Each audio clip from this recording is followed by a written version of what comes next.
He's an associate professor in the departments of pharmacology and physiology and neurology at the University of Rochester School of Medicine. John received his bachelor's in biology from Bradley University in 2001 before earning his master's in pharmacology and later his PhD in physiology at the University of Rochester in 2007. He then completed postdoc training at the University of Iowa in 2014 under Kevin Campbell, where he worked to help uncover molecular mechanisms underlying muscular dystrophies. Afterward, in 2014 to 2018, he was a research associate in the Department of Molecular Physiology and Biophysics at the University of Iowa, before returning to Rochester as faculty, where his research continues to push the boundaries of RNA-based therapeutics and gene editing. Dr. Lueck's lab is at the forefront of developing anti-codon engineered tRNAs, or ACE-tRNAs, which is a class of therapeutic molecules designed to suppress disease-causing premature stop codons. His work has shown that ACE-tRNAs can rescue multiple cystic fibrosis mutations, demonstrating broad therapeutic potential for treating nonsense mutation diseases. One of the great things about John's lab is he also collaborates closely with clinical and biotech partners to translate this work into actual real-world therapies. John's published more than 24 peer-reviewed articles in high-impact journals, including Nature Communications, Nucleic Acids Research, and eLife. He's an inventor on many patents, and also, most importantly, he is a co-investigator on our NIH-funded GCE for All Center, where he's played key roles in developing a lot of the GCE systems for mammalian cell expressions.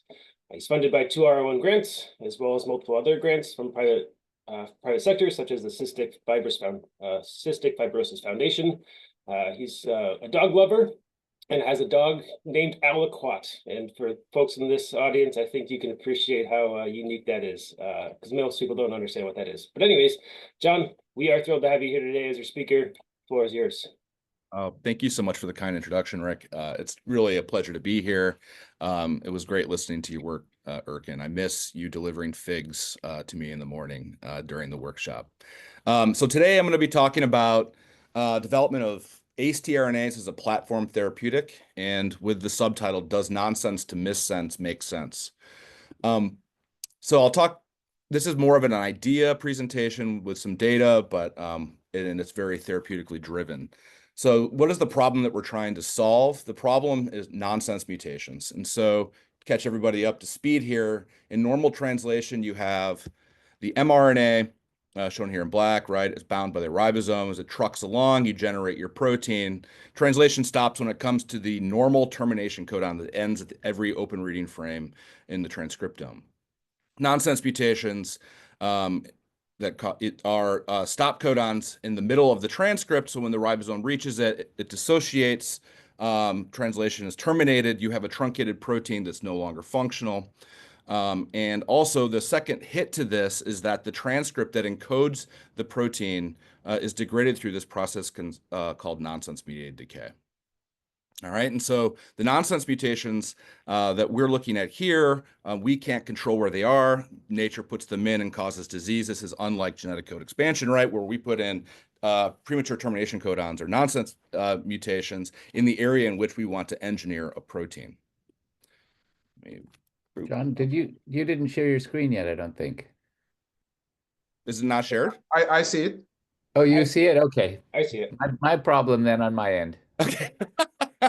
All right, good. We're good to go? Okay. Okay, so there's lots of approaches that people are taking to generate therapeutics for nonsense mutations.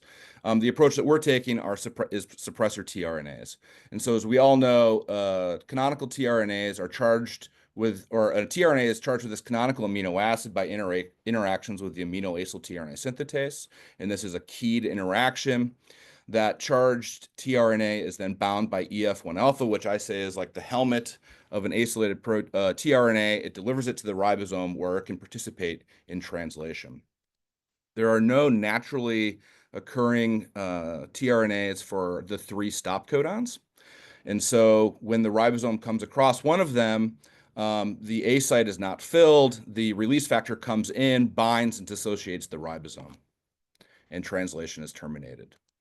So our approach is to take tRNAs, human tRNAs, edit the anticodon to now suppress one of the 3 stop codons where it's still recognized by the amino acyl-tRNA synthetase, where the correct amino acid is put on. That ACE-tRNA or suppressor tRNA then is bound by the EF1 alpha, brought to the ribosome where it can participate in translation when the ribosome comes across a stop codon. And the important thing here with everything that's going on, the only thing that we need to deliver is the ACE-tRNA to the system. It hijacks completely the endogenous translation system.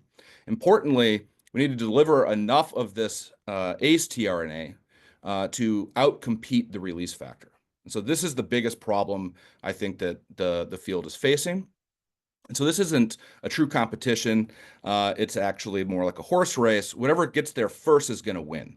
And so you need to have enough of the ACE-tRNA to get there to outcompete the release factor. Something that I find really fascinating is the tRNAs are a small gene, right? And so the entire gene is about 200 base pairs if you take into account the upstream control element and the downstream termination sequence. And the tRNA body itself, the human tRNA body itself, is actually part of the promoter. And so the transcription factors bind, ratchet back and forth, and transcribe RNAs.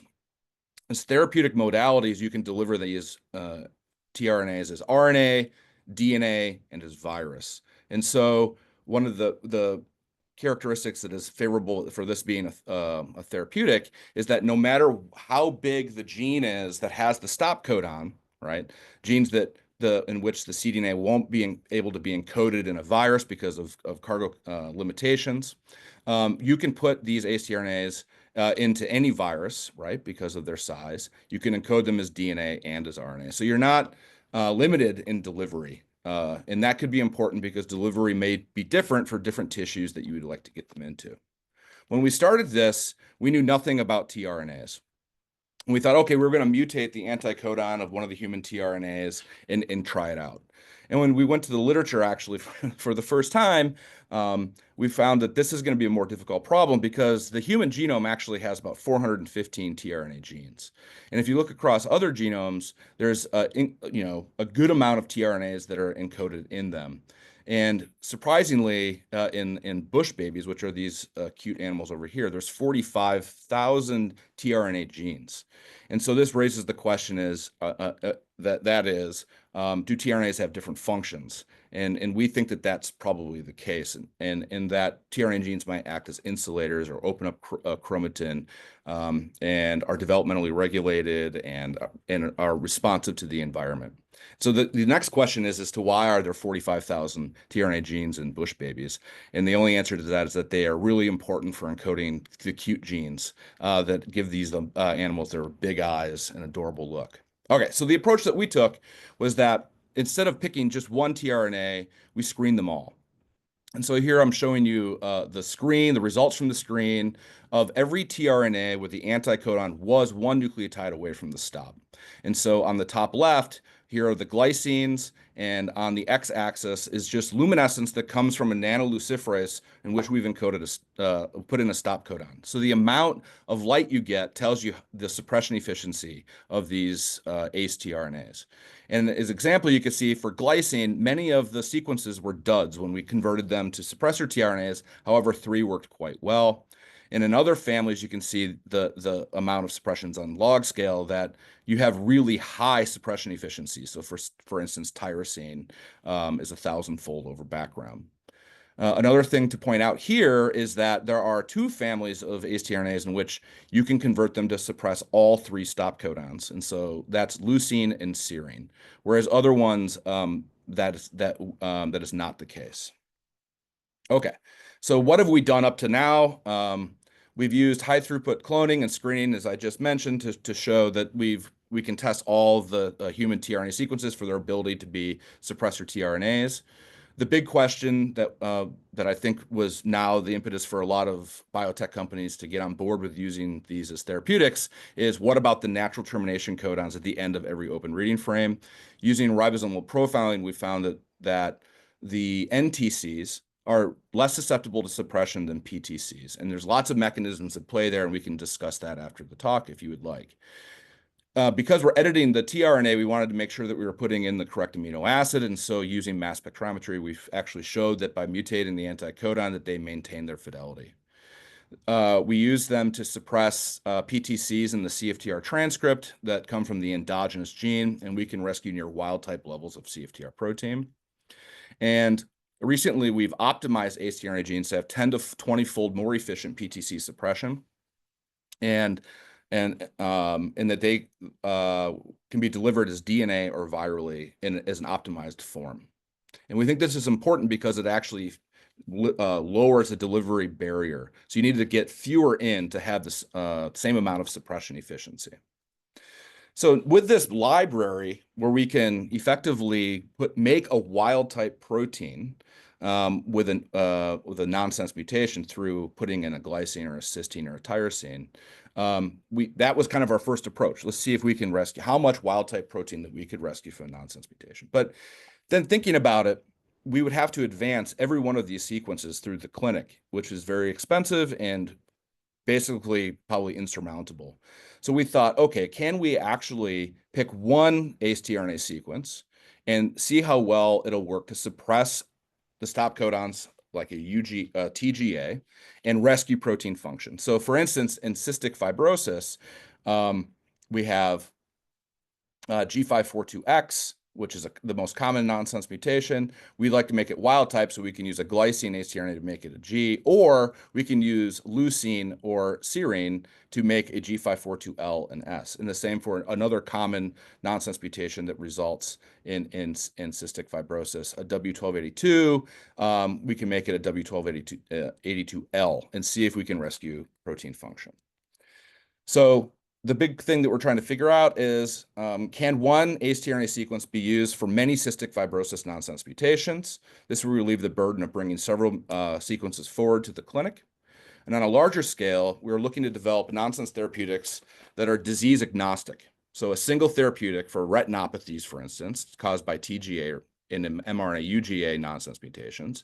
Using that same cargo, we can deliver with a different strategy to skeletal muscle, for myopathies such as Duchenne muscular dystrophy, limb-girdle muscular dystrophy, and titinopathies. And then again, repurpose that same therapeutic to go into lungs for primary ciliary dyskinesia.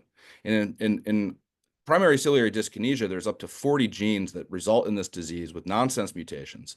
And so to think, with the kind of the approach of going in with a virus to complement each one of those genes, that is also likely an insurmountable feat. And so while it's possible, we think going in with one therapeutic for many genes is a desirable approach. And so we got to doing this with cystic fibrosis to test this idea, and we chose the 4 most prevalent CF nonsense mutations that account for 70% of individuals with nonsense-associated CF. And so we have G542X, R553X, W1282X, and R1162X.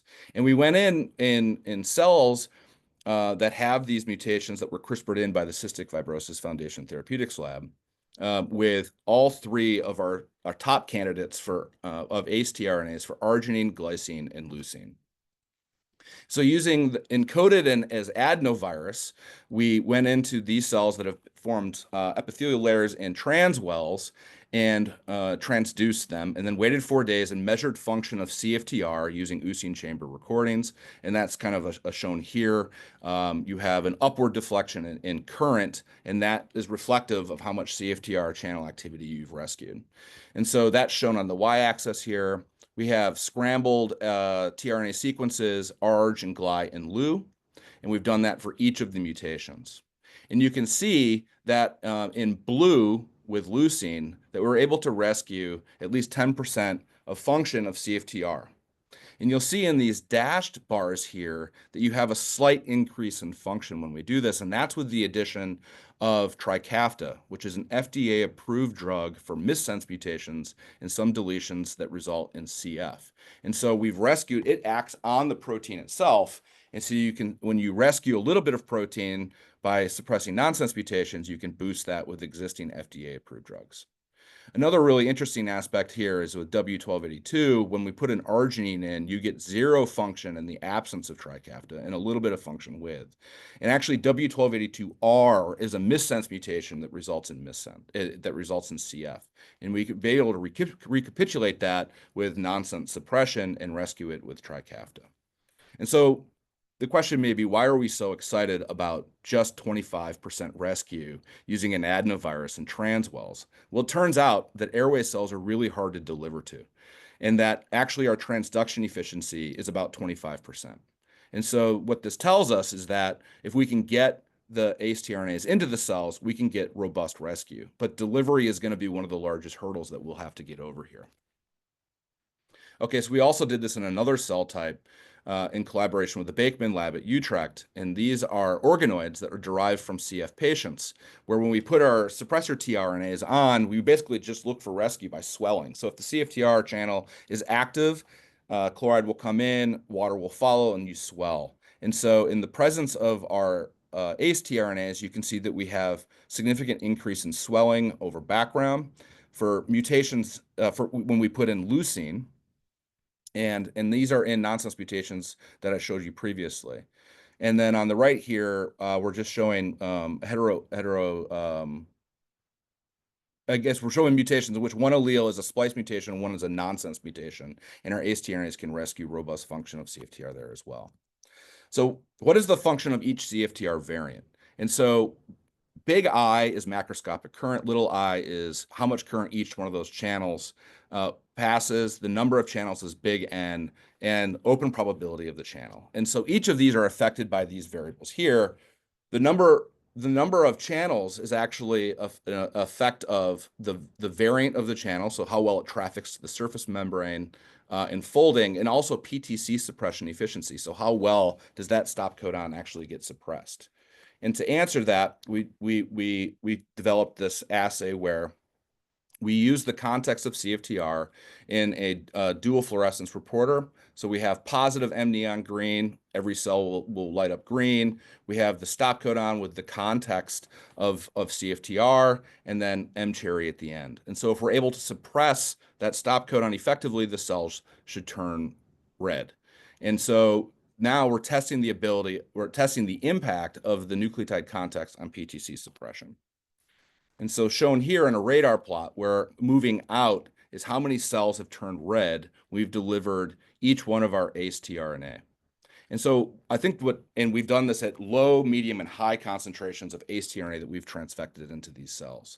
I think that showing here it's very clear that the context in which the PTC is sitting has a large impact on its ability to be suppressed. So R1162X, you can see, is the most easy suppressed PTC as compared to R553X, G542X, and W1282X, right? Because each one of these tRNAs, you can see, gives robust, basically, suppression and turns the cells red. When you increase the amount of ACE-tRNA that's delivered, you kind of equal the playing field. So it just becomes a saturated effect, and all of the other stop codons now are being suppressed. And so the context in which the PTC sits will impact the ability for that to be suppressed and rescued. So the next is, so we've shown that the context does matter. What about the function of these channels? And so in the absence of suppression efficiency. And so how do we test that? Well, we thought the best way to do that is to directly encode leucine and the different amino acids into the stop codon to see how well the channel functions. So if you have less rescue with an ACE-tRNA, is that because of suppression efficiency or just because the channel doesn't function that well with a leucine in that site? And so that's what we did here. We encoded the CFTR variants, and so G542L, G542R, and so on and so forth. And we made stable cell lines, these 16-HBE, these human bronchial epithelial cell lines using piggyback transposition. And we've tagged each one of these CFTRs, the nanoluciferase on the N-terminus, and that'll be important for the next slide. So what we're showing you here is activity of the CFTR channel. You activate CFTR by forskolin and IBMX. You see you get an increase in channel function. And then over time, you then add one of the components of Trikafta, it's called ivacaftor. You get a bump in activity. You can block the channel and the current goes down. And we're plotting the average channel activity over here on the right, and it's compared to wild type CFTR function. And what you can see here in G542L, R553L, R1162L, and W1282L, that you have, that those channel variants have maintained robust channel activity. And so that putting a leucine in that position actually gives you a functional channel. And importantly, that channel can be further rescued by the addition of Trikafta, which is shown here in the hashed bars. And so what this tells us is that a leucine ACE-tRNA actually could be a promising therapeutic for 70% of individuals with CF nonsense mutations. All right, and so that's just channel function. What about expression? And so using that nanoluciferase on the N-terminus, you can actually just take the cell lysates, run an SDS page gel, and image the protein. And these are in gel imaging of CFTR protein. You have a C band, which is the glycosylated and functional version of the channel, and then a B band, which is a non-functional, non-trafficked version of the channel. And so for each one of these variants, you see that you get different amounts of the C band compared to wild type, right? And that W1282G has very little of the C band, and those are actually known missense mutations that cause CF. When we add Trikafta, the FDA-approved drug, and we realize that this is an FDA-approved drug and it works, and so maybe we shouldn't be so surprised by this, but you get an increase in the amount of the C band, and it's always nice to see that in your own lab. And so that data is just quantified down here, that once you've that the variants that we would rescue with an ACE-tRNA could further be augmented by the addition of a already FDA-approved drug. So then the question is, why leucine? And so, well, one is what I told you before, is that leucine is actually one of the amino acid families that can be made a suppressor for all 3 stop codons. So that's the tRNA side of it. But what about the amino acid? So leucine is rather an innocuous amino acid. It's hydrophobic, yes. So it will behave well on the inside of a protein, but probably if it's positioned on the outside of a protein, wouldn't cause too much perturbation. It's not charged. It's not bulky. It doesn't interact with it doesn't have pi-pi interactions. There's no disulfide bonds. It's doesn't hydrogen bond, and it's pretty flexible. So the joke that I make is it's kind of the dad bod of amino acids. It's not bulky, it's not too small, and it gets through life okay. Okay, and so both as a tRNA and as amino acid, it's a very promising kind of a therapeutic approach. And so when we made these basically nonsense variants, and when you compare the experimental data to the prediction using alpha missense, we see that in some cases, so if you go to the right, it's more pathogenic. If you go to the left, it's benign. And this is channel activity on the y-axis. And so the alpha missense was able to predict pretty well R1160, some of the mutations. However, some of them up here on the far right and in the middle, alpha missense was not able to predict the activity of putting in a variant. And so this just really highlights the importance of doing the experiment. And that while I think it's really good to use alpha missense for predictions maybe in the clinic, if you're going to be developing a therapeutic, it's good to actually go in and do the experiments. So what I've shown you is that one ACE-tRNA for 70% of individuals with CF causing nonsense mutations, and leucine seems to be the winner here. We also think that serine is another a good tRNA, an amino acid, is kind of a platform therapeutic. And we've shown that it can rescue G542X, R553X, and R1162X, and W1282X.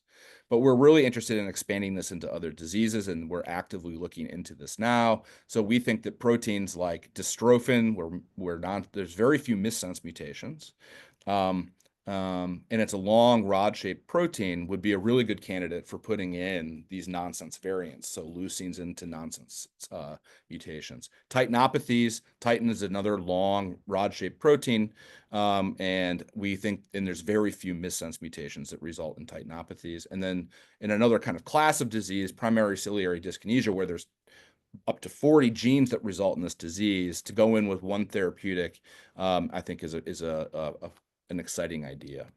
So what we've shown is that endogenous CFTR transcript abundance and channel function can be significantly rescued by ACE-tRNAs.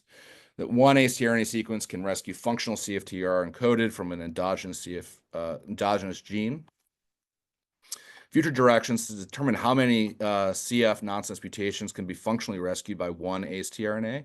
And so we're currently coming up with mechanisms to screen all 200 CFTR nonsense mutations with leucine variants, expand our works into myopathies, and then to tackle the delivery problem. And importantly, who did this work is Wuri Ko, who just got her PhD last year. She got a job at Vertex. Jeff Gabel is a graduate student in the lab, as is Emily. And then Chat Joe PT, who's a fantastic rap in the lab.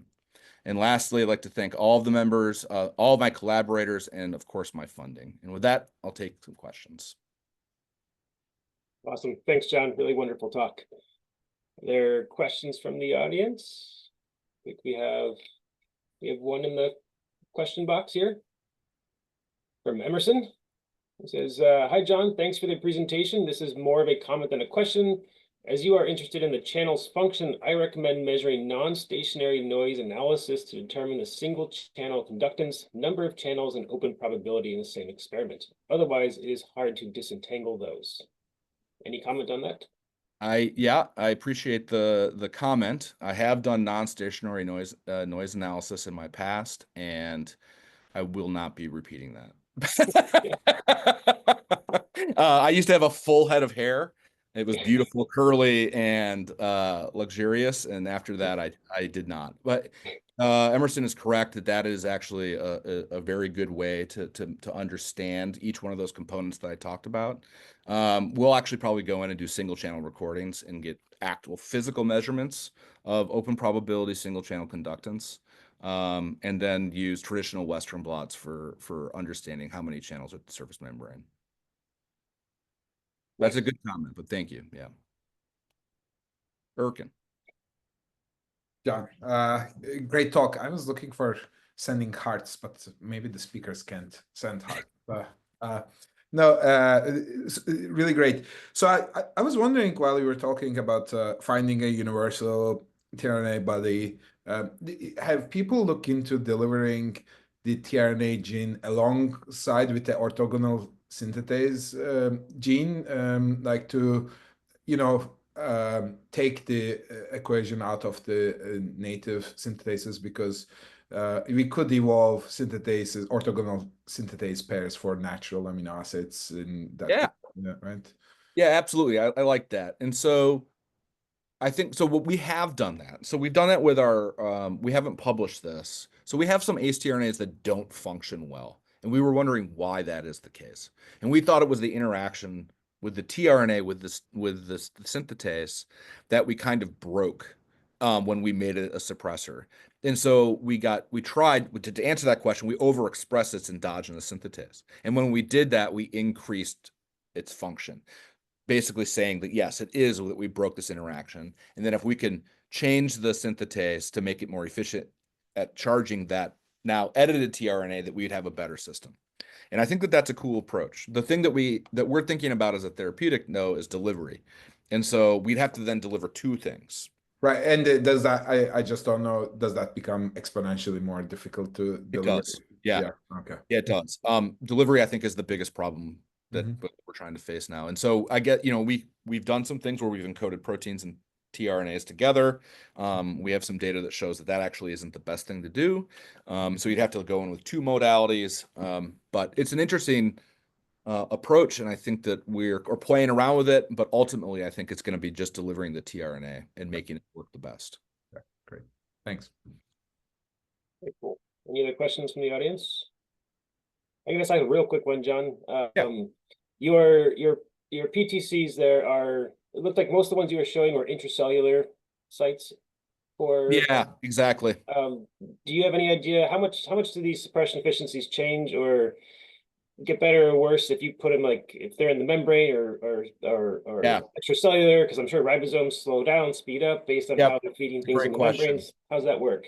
So we're going to get at that. So we're currently working on cloning all 200 nonsense mutations. And so those are going to be spread throughout the protein. And we're going to be able to then deconvolute that to kind of better understand what is impacting suppression, or both suppression efficiency, and then how making those nonsense variants affects the channel function. And so I think that's a really cool idea, and we're doing it. Cool. Good. All right. Well, I think we're over time here. Thank you, John. Thank you, Erkin, for great presentations today. Good to Thank see you you very all, and maybe we'll see you. I don't think we actually have a seminar next month, so I think we'll see everybody in the fall. Yeah. Let's keep in touch. Absolutely. You too. Bye-bye. Take care. Bye. Everybody. Thank you.